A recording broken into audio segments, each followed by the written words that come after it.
ಸಚಿವ ಜಮೀರ್ ಅಹಮದ್ ತಮ್ಮ ಕುರ್ಚಿಯನ್ನ ಉಳಿಸಿಕೊಳ್ಳೋದಕ್ಕೆ ಇನ್ನಿಲ್ಲದ ಕಸರತ್ತನ್ನ ನಡೆಸುತ್ತಿದ್ದಾರೆ. ಇನ್ನೊಂದು ಕಡೆ ಜಮೀರ್ ಅವರ ಗೌರವಯುತ ವಿದಾಯಕ್ಕೆ ಕಾಂಗ್ರೆಸ್ನಲ್ಲಿ ತೆರೆಮರೆಯ ಕಸರತ್ತು ಕೂಡ ನಡೀತಾ ಇದೆ. ಸಚಿವ ಜಮೀರ್ ನಿನ್ನೆ ರಾತ್ರಿ ರಹಸ್ಯ ಸ್ಥಳದಲ್ಲಿ ಪರಮೇಶ್ವರ್ ಹಾಗೆ ದಿನೇಶ್ ಗುಂಡೂರಾವ್ ಅವರ ಜೊತೆಗೆ ಭೇಟಿಯಾಗಿ ಚರ್ಚೆ ನಡೆಸಿದ್ದಾರೆ. ಈ ವೇಳೆ ಹುದ್ದೆ ತ್ಯಾಗಕ್ಕೆ ಮನವೊಲಿಸುವ ಪ್ರಯತ್ನ ಮಾಡಿದ್ದಾರೆ. ಆದರೆ ಜಮೀರ್ ಅವರು ಡೋಂಟ್ ಕೇರ್ ಅಂತ ಹೇಳಿದಾರಂತೆ. ನಜೀರ್ ಅಹಮದ್ ಅವರಂತೆ ನನ್ನನ್ನು ಸಚಿವ ಸ್ಥಾನದಿಂದ ಉಚ್ಚಾಟನೆ ಮಾಡಲಿ ಅಂತ ಪಟ್ಟು ಹಿಡ್ಕೊಂಡು ಕುಳಿತುಕೊಂಡಿದ್ದಾರಂತೆ ಜಮೀರ್ ಅಂತ ಹೇಳಲಾಗ್ತಾ ಇದೆ. ಸಂಬಂಧಪಟ್ಟ ಹಾಗೆ ದಿನೇಶ್ ಗುಂಡೂರಾವ್ ಹಾಗೆ ಬಾಲಕೃಷ್ಣ ಅವರು ಮಾತನಾಡಿದ್ದಾರೆ. ಒಮ್ಮೆ ನೋಡ್ಕೊಂಡ್ಬರೋಣ. ಯಾವುದೇ ಒಂದು ಸಮಾಜದ ಒಬ್ಬರ ಮೇಲೆ ನಿಂತಿದೆ ಅಥವಾ ಇನ್ನೊಬ್ಬ ಇಬ್ಬರ ಮೇಲೆ ನಿಂತಿದೆ ಅಂತ ಅಲ್ಲ, ಅದು ಸರಿಯೂ ಅಲ್ಲ.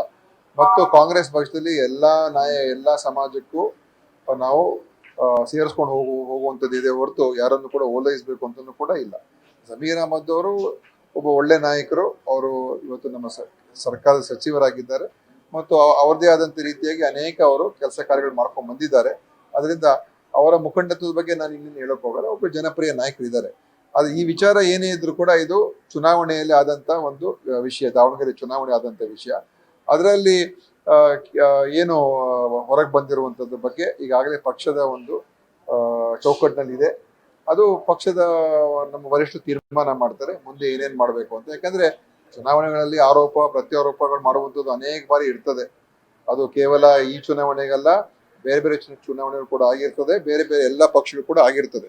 ಅದರಿಂದ ಇದನ್ನು ಪಕ್ಷದಲ್ಲಿ ಯಾವ ರೀತಿಯಾಗಿ ಶಿಸ್ತನ್ನ ನೋಡ್ಕೋಬೇಕು, ಕಾಪಾಡ್ಕೋಬೇಕು, ಅದು ಪಕ್ಷದ ಒಂದು ನಮ್ಮ ಅಧ್ಯಕ್ಷರು ಮತ್ತು ಪಕ್ಷದ ನಮ್ಮ ಕೇಂದ್ರದ ಉಸ್ತುವಾರಿ ಸುರ್ಜೇವಾಲ ಅವರೆಲ್ಲ ಕೂಡ ನೋಡ್ಕೊಂಡು ಮಾಡ್ತಾರೆ. ಈಗ ನಿಮ್ಮ ಸ್ನೇಹಿತರು ಜಮೀರ್ ಅಹಮದ್ ವಿರುದ್ಧ ಕ್ರಮ ಆಗ್ಬೇಕು ಅನ್ನುವಂತ ಒತ್ತಡ ಏರ್ತಾ ಇದ್ದಾರೆ. ಅದ್ರ ವಿಚಾರ ಈಗ ಯಾತಕ್ಕೋಸ್ಕರ ಕ್ರಮ ಆಗ್ಬೇಕು ಏನು ವಿಚಾರ ಏನು ನನಗೆ ಗೊತ್ತಿಲ್ಲ. ಸಂಪೂರ್ಣವಾದಂಥ ವಿಚಾರ ನನಗೆ ಗೊತ್ತಿಲ್ಲ. ನಾನು ಒಂದಂತೂ ಹೇಳಲಿಕ್ಕೆ ಸತ್ಯ, ಪಕ್ಷಕ್ಕಿಂತ ದೊಡ್ಡವ್ರು ಯಾರೂ ಇಲ್ಲ. ಪಕ್ಷದ ವಿರುದ್ಧವಾಗಿ ನಡ್ತಕ್ಕಂಥವ್ರು ಎಲ್ರಿಗೂ, ಅದು ಸಿದ್ದರಾಮಯ್ಯನವ್ರು ಇರ್ಬೋದು, ಅದು ಡಿ ಕೆ ಶಿವಕುಮಾರ್ ಇರ್ಬೋದು, ಅದು ಜಮೀರ್ ಇರ್ಬೋದು, ಅದು ಬಾಲಕೃಷ್ಣ ಇರ್ಬೋದು, ಯಾರೇ ಪಕ್ಷದ ವಿರುದ್ಧ ಪಕ್ಷದ ಬೆಳವಣಿಗೆಗೆ ಅಡಚಣೆ ಮಾಡ್ತಕ್ಕಂಥ ಕೆಲಸ ಮಾಡಿದ್ರೆ ಎಲ್ಲರ ಮೇಲೂ ಕ್ರಮ ತಗೊಂತದೆ. ದಾವಣಗೆರೆಯಲ್ಲಿ ಇಟ್ಕೊಂಡು ಬಿಡಿದ್ರಿ, ಆ ಥರದ್ದು ಏನಾದರೂ ಬೆಳವಣಿಗೆಗಳು ಆಂತರಿಕವಾಗಿ ನಾವು ಅವರು ಅಲ್ಪಸಂಖ್ಯಾತರ ಕಡೆ ನಾವು ಪ್ರಚಾರ ಮಾಡಲಿಲ್ಲ. ನಮಗೆ ಹಾಕಿರ್ತಕ್ಕಂಥ ಜಾಗನೇ ಬೇರೆ ಇತ್ತು. ನಮ್ಗೆ 5 ಬೂತ್ ಬೇರೆ ಪಂಚಾಯತಿ ಜವಾಬ್ದಾರಿ ಕೊಟ್ಟಿದ್ರು. ಶಿರ್ಮಗೊಂಡನಹಳ್ಳಿ ಪಂಚಾಯತಿ ಅಂತ ಜವಾಬ್ದಾರಿ ಕೊಟ್ಟಿದ್ರು. ನಾವು ಅಲ್ಲಿ ಪ್ರಚಾರ ಇಲ್ಲಿ ಗೊಂದಲ ಆಗಿರೋದು ಅಲ್ಪಸಂಖ್ಯಾತರದಲ್ವಾ, ಅದಕ್ಕೆ ಅಲ್ಪಸಂಖ್ಯಾತರ ಟಾರ್ಗೆಟ್ ಅಲ್ಲ, ಸಮಸ್ಯೆ ಬಂದಿದೆ, ಅದಕ್ಕೆ ಪರಿಹಾರ ಹುಡುಕ್ಬೇಕಷ್ಟೇ. ಸರ್, ಪ್ರಚಾರ ಕಾರ್ಯಕ್ಕೆ ಭಾಗಿಯಾಗಿಲ್ಲ ಅನ್ನುವಂಥ ಒಂದೇ ಕಾರಣಕ್ಕೆ ಅಲ್ಪಸಂಖ್ಯಾತ ಸಮುದಾಯದ ಪ್ರಬಲ ನಾಯಕ ಜಮೀರ್ ಅವರನ್ನು ಏನಾದರೂ ತಲೆದಂಡ ಮಾಡಿದ್ರೆ ಅದು ಕಾಂಗ್ರೆಸ್ಗೆ ಲಾಸ್ ಅಲ್ವಾ ಅಂತ? ತುಂಬ ದೊಡ್ಡ ಮಟ್ಟದ ಲಾಸ್ ಆಗುತ್ತೆ. ಅದಕ್ಕೋಸ್ಕರನೇ ಗೌರವಯುತವಾಗಿ ಕೊಡ್ತೀವಿ ಅಂತ ಹೇಳ್ಬಿಟ್ಟು ನೀವೇ ಬಿಟ್ಟು ಹೋಗಿ ಅನ್ನುವಂಥ ನಿಟ್ಟಲ್ಲಿ ಮಾತಾಡಿದ್ದಾರೆ. ರಾಜಣ್ಣನ ತೆಗೆದುಹಾಕದಂಗೆ ಇವ್ರನ್ನ ತೆಗೆದುಹಾಕೊಳ್ಳೋಕೆ ಹೋದರೆ ಇಡೀ ಸಮುದಾಯ ಈಗಾಗಲೇ ದಾವಣಗೆರೆಯಲ್ಲಿ ಒಂದು ಪಾಠ ಕಲಿಸೋದಕ್ಕೆ ಏನು ತೀರ್ಮಾನ ಮಾಡ್ಕೊಂಡು ಏನು ಹೋಗಿದೆ, ರಾಜ್ಯಾದ್ಯಂತ ಮತ್ತೊಂದು ಈ ದೊಡ್ಡ ಮಟ್ಟದ ಸಂಚಲನ ಆಗುತ್ತೆ ಸ್ನೇಹಿತರೆ. ಜಮೀರ್ ಆ ಮಟ್ಟದ ನಾಯಕ ಅನ್ನುವಂಥದ್ದಲ್ಲ, ಆದರೆ ಮುಸಲ್ಮಾನ್ ಸಮುದಾಯವನ್ನು ಟಾರ್ಗೆಟ್ ಮಾಡಲಾಗ್ತಾ ಇದೆ ಕಾಂಗ್ರೆಸ್ನಲ್ಲಿ ಅನ್ನುವಂಥದ್ದು ಸ್ಪಷ್ಟ ಸಂದೇಶ ರವಾನೆ ಆಗುತ್ತೆ. ಹಾಗಾಗಿ ಅಷ್ಟು ಮಟ್ಟದ ದಡ್ಡತನವನ್ನು ಕಾಂಗ್ರೆಸ್ ಮಾಡಿಕೊಳ್ಳಾರದು ಅನ್ನುವಂಥದ್ದು. ಯಾಕಂದರೆ ಪ್ರಬಲ ನಾಯಕರಿದ್ದಾರೆ, ದಲಿತ ಮುಖಂಡರಿದ್ದಾರೆ, ಅವರೆಲ್ಲ ಕೂತ್ಕೊಂಡು ಯೋಚನೆ ಮಾಡ್ತಾರೆ.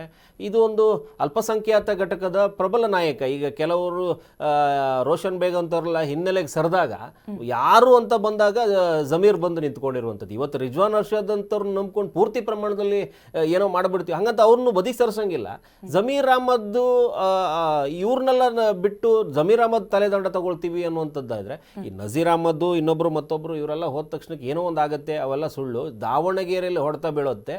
ಅದರ ಜಮೀರ್ ಅಹಮದ್ ತೆಗೆದ್ರೆ ಈ ಏನು ರಾಜಧಾನಿಯಿಂದ ಶುರುವಾಗುತ್ತೆ, ರಾಜಧಾನಿಯಿಂದ ಒತ್ತಡ ಶುರುವಾಗುತ್ತೆ. ಈಗ ಸ್ಥಳೀಯ ಮಟ್ಟದ ಚುನಾವಣೆಗಳಲ್ಲಿದ್ದಾವೆ. ಈ ನಿಟ್ಟಲ್ಲಿ ಜಮೀರ್ ಅವ್ರನ್ನ ತಲೆದಂಡ ಮಾಡಿಕೊಂಡು ಮತ್ತೊಂದು ಅವಾಂತರ ಸೃಷ್ಟಿ ಮಾಡ್ಕೊಳ್ಳೋದಕ್ಕೆ ಕಾಂಗ್ರೆಸ್ ತಯಾರಿಲ್ಲ ಸದ್ಯದ ಮಟ್ಟಿಗೆ.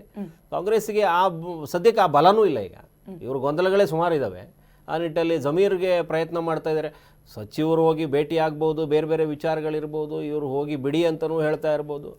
ನೀವು ಒಂದು ಕುಟುಂಬದ ಓಲೈಕೆಗೆ ಏನಾದರೂ ಹೋಗ್ತಾ ಇದ್ದಿದ್ರೆ ಸ್ಪಷ್ಟವಾದ ಸಂದೇಶ ರವಾನೆ ಆಗುತ್ತೆ. ನೀವು ಪೈಲ್ವಾನು, ಜಬ್ಬರು, ಮತ್ತೊಬ್ಬರು ಮಗದೊಬ್ಬರನ್ನೆಲ್ಲ ಅಲ್ಲಿ ದಾವಣಗೆರೆಯಲ್ಲಿ ಹಿಡಿತಕ್ಕೆ ತಗೊಳ್ಳೋಕ್ಕಾಗದೆ ನೀವು ಚುನಾವಣೆ ಕಾಂಗ್ರೆಸ್ ಪಕ್ಷ ಬಿಫಾಮ್ ಕೊಡಲಿಕ್ಕೆ ಇನ್ನೂ ದಿನಗಳು ಬಾಕಿ ಇರಬೇಕಾದ್ರೆ ನೀವು ಸವಾಲೆಸ್ದಂತ ಹೋಗಿ ಬಿಫಾಮ್ ಕೊಟ್ಟಂಥ ಕುಟುಂಬವನ್ನು ಇವತ್ತು ಇಟ್ಕೊಂಡು ಚುನಾವಣೆ ಸ್ಪರ್ಧೆ ಮಾಡೋದಕ್ಕೆ ಅವ್ರನ್ನ ಬಿಟ್ಕೊಂಡು ಅವರಿಗೆ ನೀವು ಬಿಫಾಮ್ ಕೊಟ್ಕೊಂಡು ಅದು ಪಕ್ಷದ ವಿರೋಧಿ ಚಟುವಟಿಕೆ ಆಗಿರಲಿಲ್ಲ ಅವರಿಗೆ. ಪಕ್ಷ ಘೋಷಣೆ ಮಾಡೋದಕ್ಕಿಂತ ಮೊದಲೇ ಇವರು ಬಿಫಾಮ್ ಕೊಡೋದಕ್ಕಿಂತ ಮೊದಲೇ ಹೋಗಿ ಇವರು ಬಿಫಾಮ್ ಇದು ನಾಮಪತ್ರ ಸಲ್ಲಿಕೆ ಮಾಡಿದರು. ಯಾರು ಮಲ್ಲಿಕಾರ್ಜುನ ಅವ್ರ ಮಗ ಸಮರ್ಥ್. ಸೊ ಆವಾಗ ಇವರು ಕಾಂಗ್ರೆಸ್ ವಿರೋಧಿ ಚಟುವಟಿಕೆ ಅಂತ ಅನಿಸ್ಲೇ ಇಲ್ಲ ಅವರಿಗೆ. ಎಲ್ಲೋ ಒಂದು ಕಡೆ ಹಿನ್ನೆಲೆಯಲ್ಲಿ ಈಗ ಸ್ವಾಭಿಮಾನಕ್ಕೆ ಧಕ್ಕೆ ಬಂದಾಗ ಅವನು ಯಾರು ನಮ್ಮ ಕ್ಷೇತ್ರದಲ್ಲಿ ಬಂದು ಚುನಾವಣೆ ನಡೆಸೋಕ್ಕೆ ಅಂತ ಮಲ್ಲಿಕಾರ್ಜುನ ಅವರೇ ಬಾಯಿ ಬಿಟ್ಟು ಮಾಧ್ಯಮದ ಮುಂದೆ ಬೈದಾಡ್ಕೊಂಡಾಗ ಇವರಿಗೊಂದು ಸಣ್ಣ ಹಿತಾಸಕ್ತಿನವರಲ್ವಾ, ಸ್ವಾಭಿಮಾನ ಇರಲ್ವಾ. ಜಮೀರ್ ಬಂದ್ಬಿಟ್ಟು ಮತ್ತೆ ಅಲ್ಲೇ ಮತಯಾಚನೆ ಮಾಡಬೇಕು ಅಂತಂದರೆ ಎಲ್ಲವನ್ನೂ ಬಿಟ್ಟು ಬರಬೇಕು, ರಾಜಕೀಯ ಅಸ್ತಿತ್ವನೂ ಬಿಟ್ಟು ಬಂದು ಕೂತ್ಕೊಂಡು ಇವರ ಓಲೈಕೆ ಮಾಡಬೇಕು, ಇವ್ರು ಬಾಲ ಬಡಿಬೇಕು ಅಂತಂದರೆ ಅದು ದಾವಣಗೆರೆಗೆ ಮಾತ್ರ ಸೀಮಿತ ಆಗಿಲ್ಲ. ಜಮೀರ್ ಕ್ಷೇತ್ರನೇ ಬೇರೆ ಇದೆ, ಅಲ್ಲೊಂದು ಹಿಡಿತ ಸಾಧಿಸ್ಕೊಂಡಿದ್ದಾರೆ.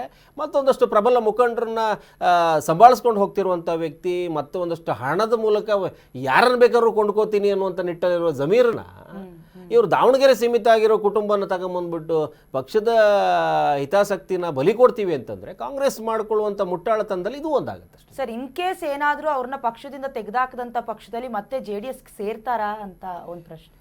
ಅದು ಆಯಿತು ಅಂತಂದರೆ ಇನ್ನೊಂದು ದುರಂತಕ್ಕೆ ಸಾಕ್ಷಿ ಆಗ್ಬಿಡುತ್ತೆ. ಕರಿಯಣ್ಣ ಬಿಳಿಯಣ್ಣ ಅಂತೆಲ್ಲ ಓಡಾಡ್ಕೊಂಡಿದ್ದು ಇವರು ಬೇರೆ ಬೇರೆ ನಿಟ್ಟಲ್ಲಿದ್ದು ಈಗ JDS ತನ್ನ ಅಸ್ತಿತ್ವ ಉಳಿಸ್ಕೊಳ್ಳೋದಕ್ಕೆ BJP ಜೊತೆಗೆ ವಿಲೀನ ಆಗೋ ಹಂತಕ್ಕೆ ಇರೋದ್ರಿಂದ ಈಗ ಸದ್ಯಕ್ಕೆ ಮೈತ್ರಿಯಲ್ಲಿದೆ. ಸದ್ಯಕ್ಕೆ ಅದು ಮುಂದಿನ ದಿನಗಳಲ್ಲಿ ಅದು ವಿಲೀನ ಆಗೋದಕ್ಕೂ ತಯಾರಿದೆ ಅನ್ನುವಂಥ ನಿಟ್ಟಲ್ಲಿ ಯೋಚನೆ ಮಾಡ್ತಿರೋ ಕಾಲಘಟ್ಟದಲ್ಲಿ ಜಮೀರ್ ಹೋಗ್ಬಿಟ್ಟು ಏನಾದ್ರು JDSಗೆ ಈಗ ಸೇರ್ಕೊಂಡ್ರೆ ಮತ್ತೆ BJP ಜೊತೆಗೆ ಸೇರ್ಕೊಂಡಾಗುತ್ತೆ. BJPಯ ಸಿದ್ಧಾಂತ ಎಲ್ಲಾದರೂ ಹಿಡಿಸೋದು ಜಮೀರ್ಗೆ ಹಲ್ಲು ಕಚ್ಕೊಂಡು ಮಾತಾಡಿರೋ ಸೂರ್ಯಗೆ ಬಂದು BJP ಸಿದ್ಧಾಂತ ಒಪ್ಕೊ ಅಂತಂದ್ರೆ ಆಗೋದಿಲ್ಲ. ಪಕ್ಷೇತರವಾಗಿ ನಿಂತ್ಕೋತೀನೋ ಅಥವಾ ಕಾಂಗ್ರೆಸ್ನಲ್ಲೇ ಇದ್ದುಕೊಂಡು ಗೆದ್ದು ಬರ್ತೀನಿ ಅನ್ನುವಂಥ ವಿಶ್ವಾಸದಲ್ಲಿ ಜಮೀರ್ ಇದ್ದರೆ ಎಲ್ಲೋ ಒಂದು ಕಡೆ ಸಣ್ಣ ಸಾಧನೆ ಮಾಡ್ದಂಗೆ ಆಗುತ್ತೆ. ಕಾಂಗ್ರೆಸ್ಸಿಗೂ ಈಗ ಜಮೀರ್ ಅಂತ ನಾಯಕರ ಅವಶ್ಯಕತೆ ಇದೆ. ಎಲ್ಲೋ ಒಂದು ಕಡೆ ಮಾಸತಾ ಇರುವಂಥ ಲೀಡರ್ಗಳ ಜೊತೆಗೆ ಇನ್ನೂ ಮಾಸ್ ಅಪೀಲ್ ಇಟ್ಕೊಂಡಿರುವಂಥ ಇಂಥ ನಾಯಕರುಗಳು ಬೇಕು ಕಾಂಗ್ರೆಸ್. ನಾನು ಅದೇ ಹೇಳ್ತಿರೋದು, ಕಾಂಗ್ರೆಸ್ಸು ದಡ್ಡತನಕ್ಕೆ ಮತ್ತೊಂದು ಸಾಕ್ಷಿ ಕೊಡೋದಕ್ಕೆ ತಯಾರಿಲ್ಲ. ಸದ್ಯಕ್ಕೆ ಜಮೀರ್ಗೊಂದು ಪ್ರಭಾವ ಇದೆ. ಒಂದಷ್ಟು ಈ ಆಪರೇಷನ್ ಕಮಲಗಳ ಏನು ಹೋರಾಟಗಳು ನಡೀತವೆ, ಆಪರೇಷನ್ ಕಾಂಗ್ರೆಸ್ ಅಂತ ಬಂದರೆ ದುಡ್ಡು ಸುರಿಯೋದಕ್ಕೆ ಒಂದಷ್ಟು ಕ್ಯಾಂಡಿಡೇಟ್ಗಳ ಜಾರ್ಜು ಜಮೀರೆಲ್ಲ ಇಲ್ಲದೇ ಇದ್ದರೆ ಇವ್ರು ಯಾರು ಕೈ ಬಿಚ್ಚದೇ ಇರೋ ನಾಯಕರುಗಳು ಬೇರೆ ಬೇರೆಯವ್ರು ಇದ್ದಾರೆ. ಅವ್ರಿಗಿಂತಲ್ಲ ಇವರೆಲ್ಲ ತುಂಬ ದುಡ್ಡು. ಹಾಗಾಗಿ ಯಾವುದೇ ಪಕ್ಷ ಇಂಥವ್ರನ್ನ ಕಳ್ಕೊಳ್ಳೋದಕ್ಕೆ ತಯಾರಿಲ್ಲ. ಜನಾರ್ದನ್ ರೆಡ್ಡಿ ಈಗ BJPಗೆ ಬರ್ತೀನಿ ಅಂದ್ರೆ ಯಾಕೆ ಒಳಗಡೆ ಸೇರಿಸ್ಕೊಂತಂದ್ರೆ ಕಮಲಕ್ಕೆ ಆಪರೇಷನ್ಗೆ ಗಾಳಕ್ಕೆಲ್ಲ ದುಡ್ಡು ಬೇಕಾಗುತ್ತೆ ಅಂತ ಬಂದಾಗ ಇಂಥವ್ರನ್ನ ಹಿಡ್ಕೊಂಡು ಹೋಗಿ ಕೂತ್ಕೋತಾರೆ. ಸೊ ಈ ಯೋಚನೆ ಮಾಡಬೇಕಾದ್ರೆ ಜಮೀರ್ ತಲೆದಂಡ ಸದ್ಯಕ್ಕೆ ಅಸಾಧ್ಯ. ಏನಾದರೂ ಮಾಡಿಕೊಂಡ್ರೆ ಇದು ಅನಾಹುತನೇ ಕಾರಣ ಬಿಟ್ಟರೆ, ಅಂದರೆ ಕಾಂಗ್ರೆಸ್ ಮತ್ತೊಂದು ಅನಾಹುತಕ್ಕೆ ಸಾಕ್ಷಿಯಾಗತ್ತೆ. ಹಾಗಾಗದೇ ಇರಲಿ. ಕಾಂಗ್ರೆಸ್ ಎಲ್ಲೋ ಒಂದು ಕಡೆ ಅಸ್ತಿತ್ವ ಉಳಿಸ್ಕೊಂಡಿದೆ, ಒಳ್ಳೆ ಸಂಖ್ಯಾಬಲ ಇದೆ. ಯಾಕೆ ಇಲ್ಲಿ ಈ ಜೇನುಗೂಡಿಗೆ ಕಲ್ಲು ಹಾಕುವಂಥ ಪ್ರಯತ್ನ ಮಾಡಿ ಹಾಗಾಗಲೇ ಇರಲಿ, ಜಮೀರ್ ಅಲ್ಲೇ ಇರಲಿ. ಸದ್ಯಕ್ಕೆ ಆ ಸಿದ್ಧಾಂತ ಅವ್ರಿಗೆ ಒಪ್ಕೊಂಡಿದೆ. ನಮ್ಮ ಉದ್ದೇಶ ಇಷ್ಟೇ, ಯಾವುದಾದ್ರೂ ಒಂದು ಸಿದ್ಧಾಂತಕ್ಕಾದರೂ ಬದ್ಧವಾಗಿರುವಂಥ ವ್ಯಕ್ತಿಗಳು ಆಯಾಯ ಸಿದ್ಧಾಂತಕ್ಕೆ ಬದ್ಧವಾಗಿರುವಂಥ ಪಕ್ಷದಲ್ಲೇ ಇದ್ದರೆ ಒಳ್ಳೆಯದು. ಅವರು BJPಗೆ ಬಂದು ಅಸ್ತಿತ್ವನೋ JDSಗೆ ಮತ್ತೆ ಮರಳಿ ಬಂದು ಅಸ್ತಿತ್ವ ಉಳಿಸ್ಕೊಳ್ಳೋದಕ್ಕಾಗೋದಿಲ್ಲ. ಒಂದು ಪ್ರಬಲ ನಾಯಕ ಇದ್ದಾರೆ, ಅಲ್ಲಿ ಅಸ್ತಿತ್ವ ಉಳಿಸ್ಕೊಂಡಿದ್ದಾರೆ, ಇರಲಿ ಅಲ್ಲೇ. ಕರ್ನಾಟಕ ನ್ಯೂಸ್ ಬೀಟ್ ಫಾಲೋ ಮಾಡಿ, ಸಬ್ಸ್ಕ್ರೈಬ್ ಮಾಡಿ.